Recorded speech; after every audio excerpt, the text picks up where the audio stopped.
Ah, on se faisait accueillir dans chaque... C'est vrai, il y avait le Rocambole surtout. Même moi, quand j'arrivais seul, le Casino de Paris, alors que moi seul, attends, ça va, je ne représentais pas le Casino de Paris, quoi. On se faisait accueillir partout. Alors, quand on était vite, en plus invité avec Lynn Renault, c'était une fête, c'était dans des soirées où il y avait déjà beaucoup de monde. Et évidemment, Lynn Renault était déjà archi connue, bien entendu. Et on se faisait accueillir comme des nababs, quoi. Et puis, bon, le rire continuait. On continuait ce qu'on avait commencé à rire sur scène. C'est vrai, je ne sais pas, toi, Michel, qui a quand même s'est passé d'années là-bas et qui connaît bien ça. Tu te souviens comment on pouvait rire aussi bien à l'intérieur, dans les coulisses, qu'à l'intérieur, sur scène.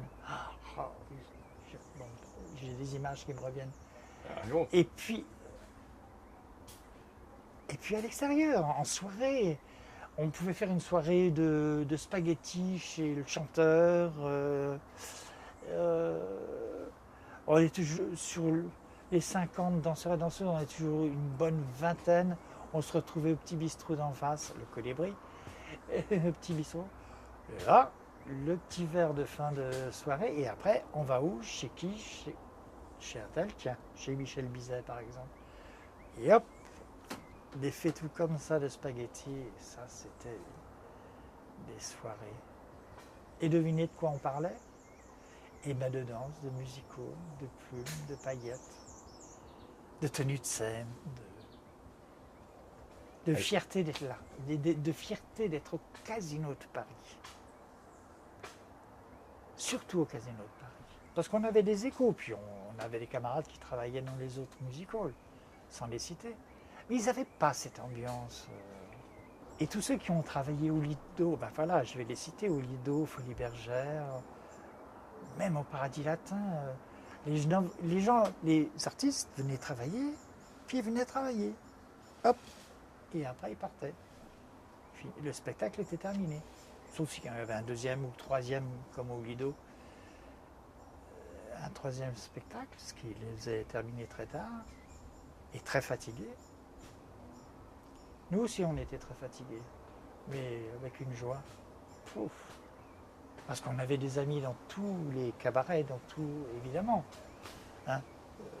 On les connaissait par les prénoms, même chez Michou, les burlesques de chez Michou, c'était des camarades, quoi.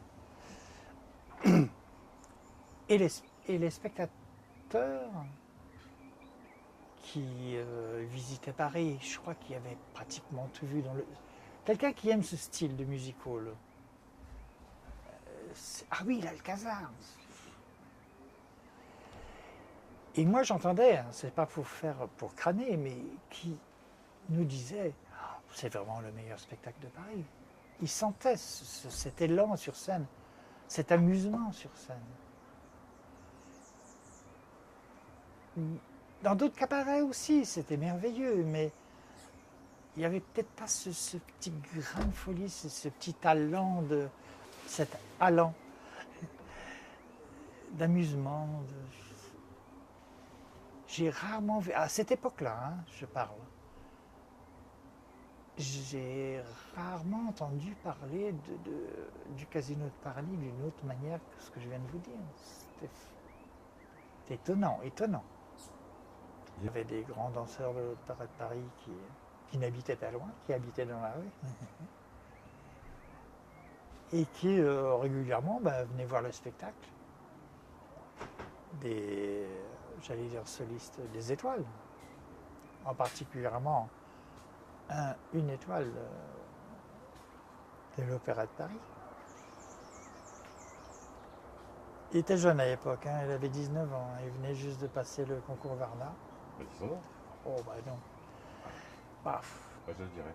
Bon, alors Patrick Dupont, qui habitait dans la rue, enfin sa maman habitait dans la rue de Clichy, et qui nous disait toujours votre spectacle est merveilleux. Et quand je finirai ma carrière de danseur, je le finirai au music hall. Ah ouais, et il disait ça avec une grande fierté. Et nous, ça nous l'a envoyé cette fierté, hein, crois-moi. Ah oui, vraiment. Qu'un danseur comme Patrick Dupont nous dise que. Voilà, nous envoyait des compliments. Il y en avait un autre qui n'était pas étoile, mais tout aussi talentueux, un certain Jean-Marie Didier. Cher Jean-Marie, qui était toujours plein de compliments pour nous. Et on les voyait. Pas tous les soirs. Allez, tous les 2 soirs. Vraiment. Et on continuait la soirée avec lui, bien entendu. C'était d'excellents camarades.